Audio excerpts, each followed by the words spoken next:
Hello and welcome to Quick Learn Photography, straight to the point videos where I teach you everything that I've learned in over the last 10 years of professional photography. In this video we're going to talk about zooms, the different types and what they are and how to use them, and by the end of the video that's what you're going to know. So when it comes to zooms, it can be quite daunting. You can look at, say you're looking at different photography gear or second-hand stuff or whatever, and you're thinking, why are all these different zooms so much money, or why are some so cheap? I don't understand. And what's the benefit of zooms, and what are the different types of zooms? So let me show you a really basic zoom that I bought years ago for traveling, just in case I lose it or it gets stolen.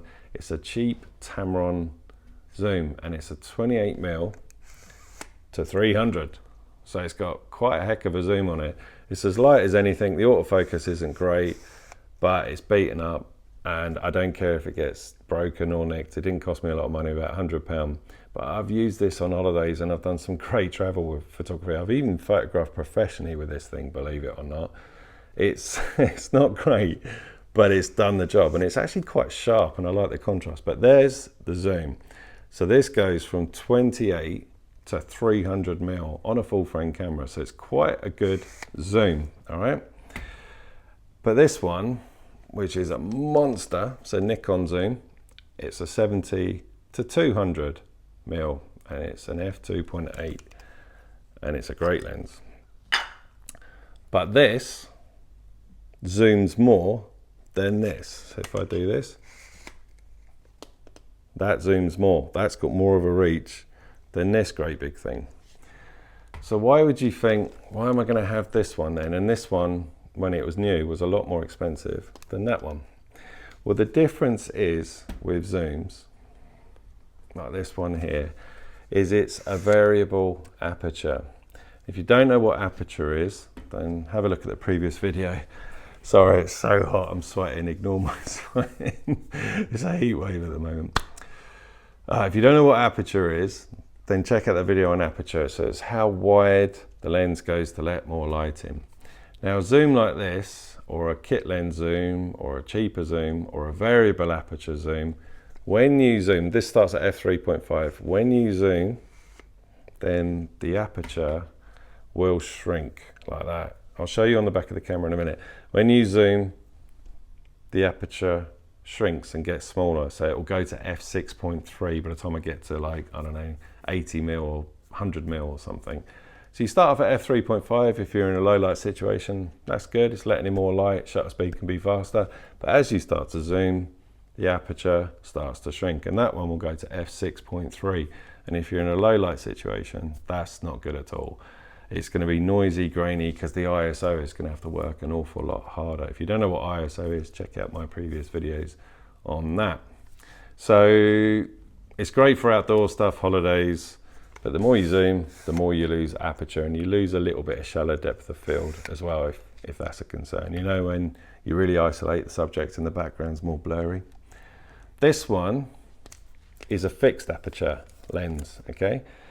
You can go to f2.8, so it's pretty wide. Let me show you that. There it is. That's really wide, f2.8. So this is great for things like weddings and events and portrait work as well.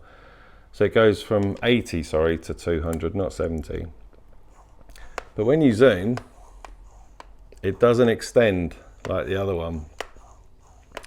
This is a fixed aperture, so I can have this at f2.8, I can choose f4, f5.6, whatever I want, but if I want it at its widest, f2.8, the aperture stays fixed. So when I zoom to 200mm, the aperture is still f2.8, and when I zoom back, it stays. So if you've got a fixed setting, say you're doing a wedding in the evening, and you've got your fixed settings at f2.8, 200 of the shutter, whatever your ISO is, when you zoom, the aperture is not going to shrink. It's like a tube.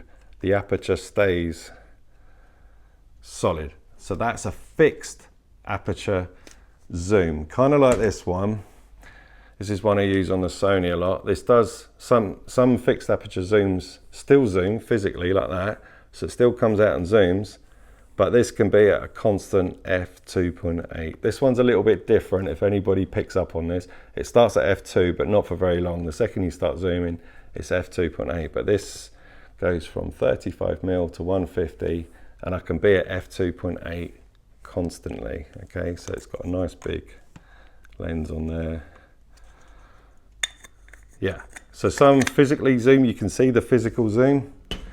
Oh man, it's so hot. And some zoom internally where you can't see it.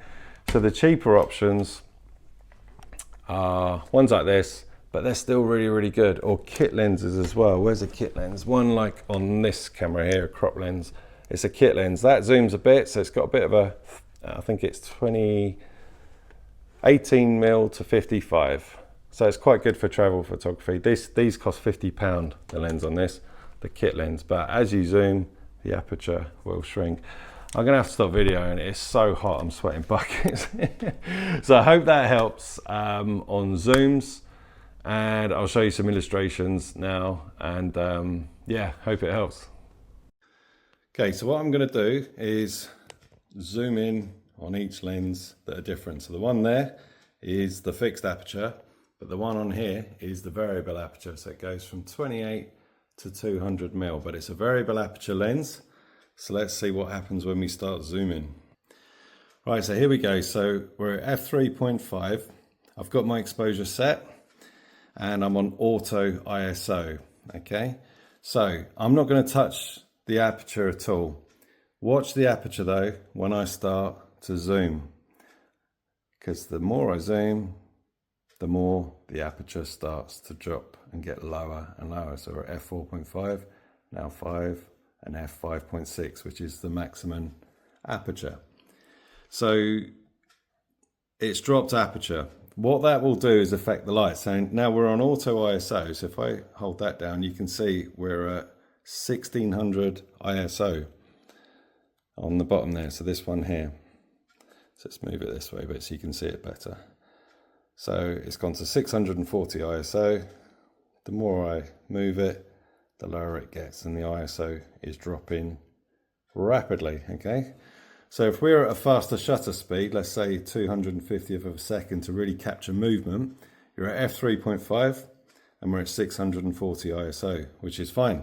But if we start to zoom, look at the ISO, it's rocketing up. Now it's up to 3000, 4000 ISO, 5000 ISO. So the more you zoom, the less the aperture and the higher the ISO, which makes the image more, it degrades the image a little bit more, and you want to keep your ISOs lower. Depending on what you're doing, you may not care. So that's a variable aperture. These lenses are great for travel and stuff, for outdoor stuff, but if you're doing indoor, you want to keep the aperture as low as possible. So that's where a lens like the one it's looking at comes in. So let's have a look at that one.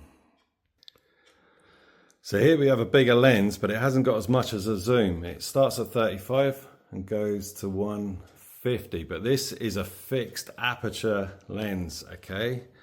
Little tip for heavy lenses, always put it on a tripod collar, otherwise you can wrench the mount, as I did years ago. I'll do a video on that later on. So let's see what this does when I start to zoom. Right, so keep an eye on the aperture here. So this is at f2.8. Most of these sort of fixed aperture lenses start at f2.8. Some are higher, but that's fine. f2.8 is really good for low light situations. You want to keep your shutter speed high, enough to capture movement. Let's say you're doing a concert or speeches in a dark environment or a wedding at night time. You want a wide aperture, so it lets in more light. You can have your shutter speed higher and it keeps the ISO lower. So if I start to zoom now on the other lens, watch the aperture. It doesn't change. Let's focus. The aperture hasn't changed at all, f2.8, okay? If I go back out, it stays the same. So the ISO won't be affected very much by this at all, which is great. So that just keeps everything where it should be. The ISO is still pretty low there. That's fantastic and perfect. Now, do you remember the other lens, the one that it's looking at? When we got to 5.6, which is about here, the ISO is getting higher and higher. As you can see, it's doing there, okay? But this lens can stay fixed at an f2.8. So again, this is really, really handy if you need to zoom and it's low light, okay? So they're more expensive, they're heavier, they're bulkier, but they're just really for low light photography. You get more shallow depth of field, so the background there, see how the background's completely blurred out. If I lower the aperture there to f16, the background's starting to come more in play. Let's go out a little bit. So this is shallow depth of field, f18, you can see a lot of the background. The more I drop it down to f2.8, the background's more blurry. That's shallow depth of field, which is handy as well, but this is about letting in more light. So yeah, you need these for like low light situations. They're more expensive, they're bigger and heavier, but that's what you need it for. If you're just out and about on holidays and things like that, just get a travel lens, like a kit lens or a zoom lens. They're a lot cheaper, or even the one opposite there is really good if you're on Sony. You really don't need one of these great big lenses with a wide aperture if you're not going to use it in low light situations. So I hope it helps. I haven't done a conclusion because I was so sweaty and hot in the previous video. I had to end it because I was dying. So yeah, thanks for watching. And I don't know if you've noticed at the bottom, if you want to work with me one-to-one with some coaching, if you want some really more detailed information, then get in touch and we can arrange something. So I hope that helps and that explains about zooms.